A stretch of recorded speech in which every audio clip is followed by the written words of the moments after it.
भगवान के पास भेंट में दिया क्या जाए?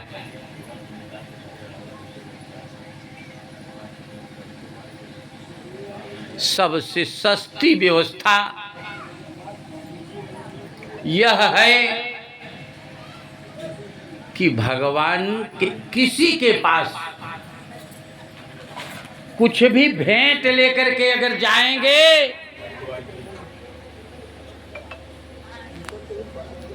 कुछ भी भेंट लेकर के अगर जाएंगे तो अच्छी बात मानी जाएगी। आओ, तो पड़ोसी के पास गई कि बहन थोड़ा सा चावल दे दो।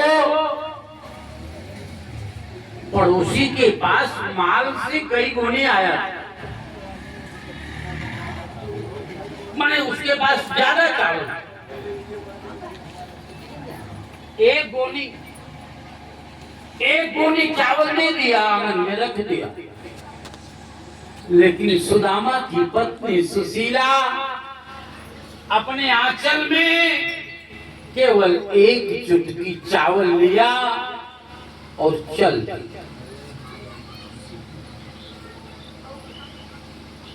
दूसरे पड़ोसी के पास गई, बहन थोड़ा सा चावल चाहिए। पड़ोसी ने भी दिया चावल पर्याप्त मात्रा में, लेकिन एक चुटकी चावल लिया, उसी पुराने चावल में वो भी मिक्स कर दिया। तीसरे घर गई, वहां से भी एक चुटकी चावल लिया, वो भी उसी में मिक्स कर दिया।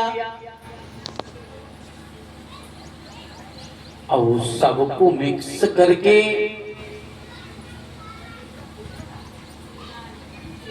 एक फटे पुराने कपड़े में बांध करके दे दिया पति को, और प्रार्थना किया कि स्वामी आप द्वारिकाधीश का दर्शन करने के निमित्त जाइए।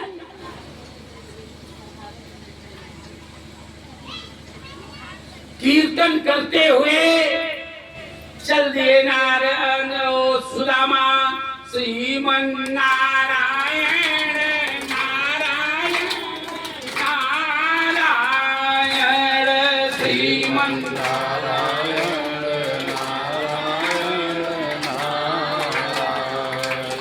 श्रीमन नारायण नारायण नारायण, श्रीमन नारायण नारायण।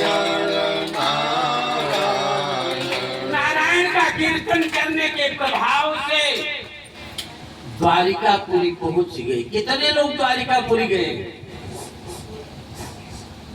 नहीं गए। पानी जी आप गए। सोमनाथ से पहले बोट से जाया जाता था। हमें लगता है कि 10 वर्ष पहले गए। अभी 2-4 वर्ष 2 वर्ष हो गए होंगे। 2 वर्ष पहले हमारी धर्म पत्नी, हम कहीं दूसरे जगह थे, तो ये लोग गए थे अपने मम्मी को लेकर। उसी को भेंट द्वारिका कहते हैं। उसी को क्या कहते हैं? भेंट द्वारिका। वहीं पर मिलन हुआ था किनका? सुदामा और कृष्ण का। तो आप लोग सुदामा और कृष्ण के पास पहुंच गए, समझ रहे? सुदामा के साथ में पहुंच गए। सुदामा को जब कृष्ण देखते हैं तो कृष्ण यदुवंशी थे, सुदामा ब्राह्मण थे।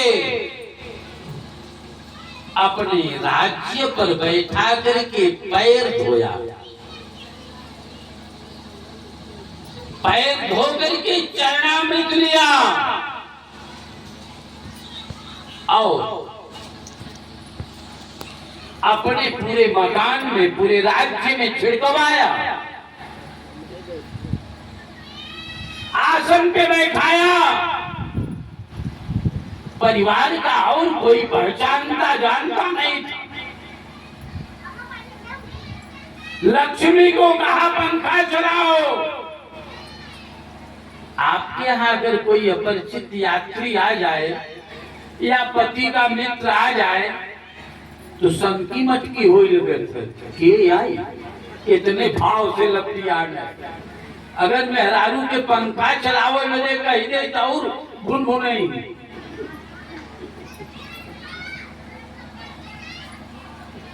सब मेहरारू सोचे लेकिन कि मैंने कृतम पुण्यम अवधूतेन विष्णुना।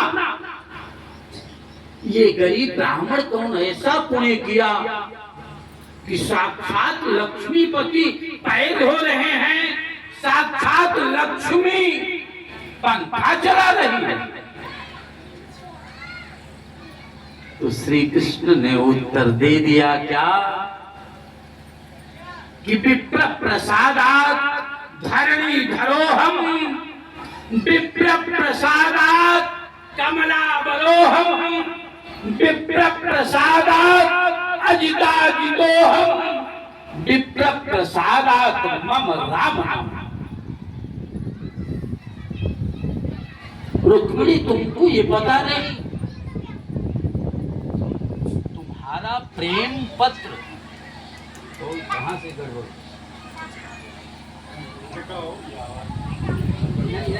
तुम्हारा प्रेम पत्र यही ब्राह्मण लेकर के आया था,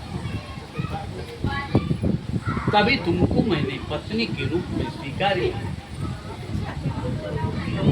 यह वही ब्राह्मण है, इसी ब्राह्मण के आशीर्वाद से आज मैं पृथ्वी का मालिक बना।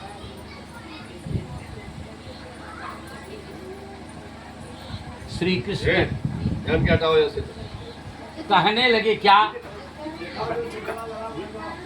कि और हाल चाल बताओ भैया, कैसे हो कैसे नहीं हो।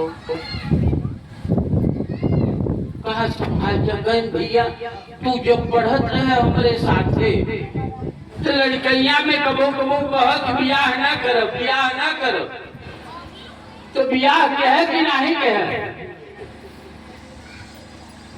भैया मैं क्या बताऊं, सुदामा कहे मैं शादी करने वाला नहीं था, घर परिवार वालों का दबाव बहुत बना, मैं शादी कर लिया। तो तुरंत कहा कि भाभी का नाम क्या है। तो मैं बताया तुम्हारे भाभी का नाम तो सुशीला। कहा भाभी ने मेरे लिए क्या भेजा है। अच्छा ये बताइए, आपके यहाँ क्यों रिश्तेदार आ जाए और आप बढ़िया काजू कतरी मंगाए रहे मान समझी उंगली आ जाए, हाँ और तुहरे यहाँ पार्ले जी थैली में लेके आवई तो ओकर हिम्मत बड़े निकाले के थैली से।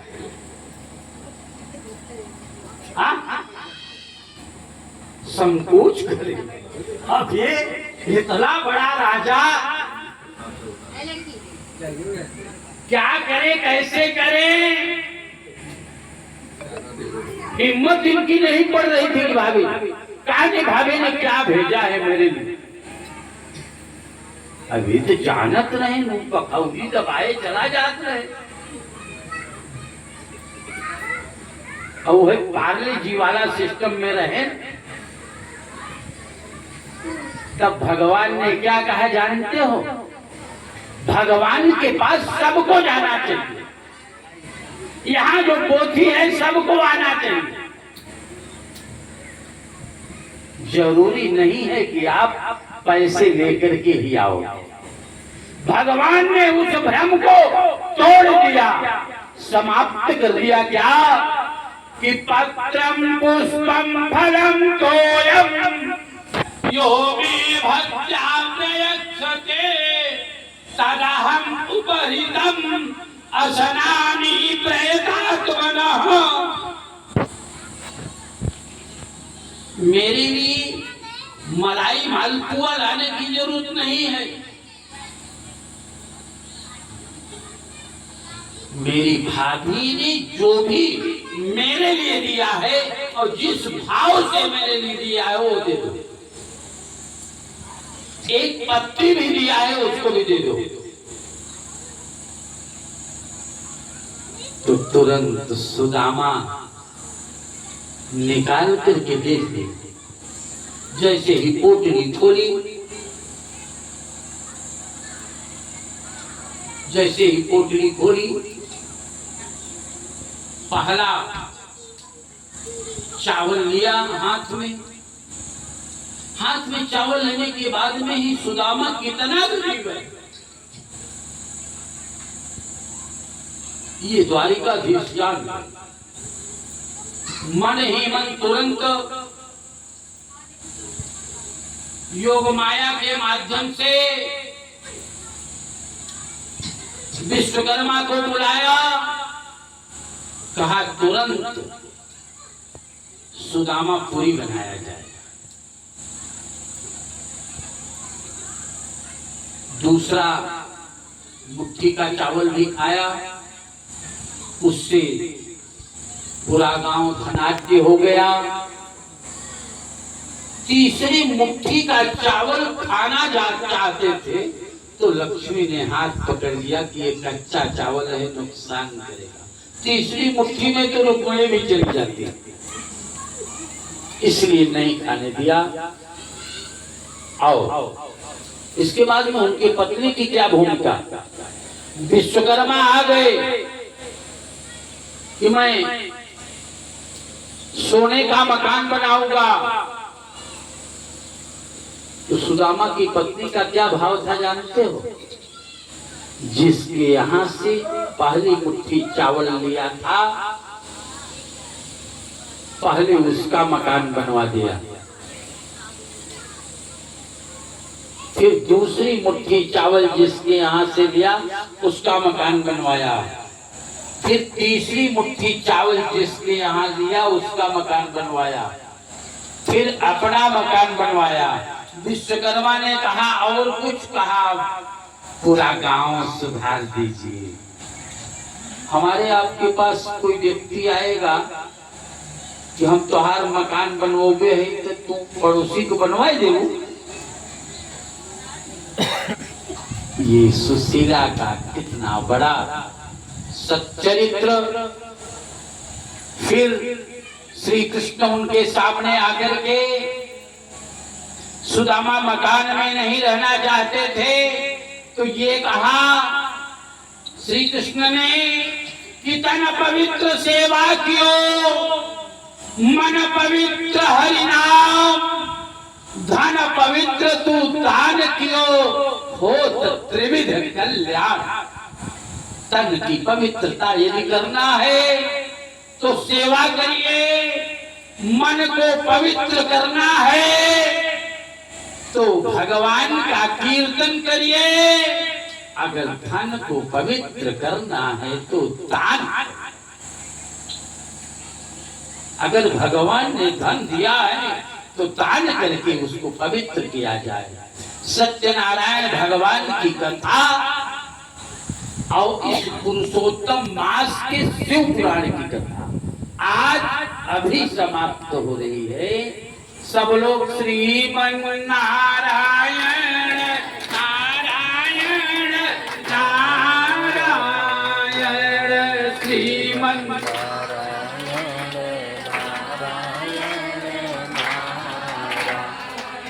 बोलिए यज्ञ नारायण भगवान की, बोलिए पुरुषोत्तम मास की, बूढ़े बाबा की, अयोध्या बनम बाबा की, आज के आनंद की। देखिए आप सबके प्रति हम आभार व्यक्त कर दें। यहाँ की जो भी व्यवस्था, जैसे भी व्यवस्था है, सामने उपस्थित होकर के आप सारे लोग भी सहयोग दिए हो इस शिव पुराण के कथा के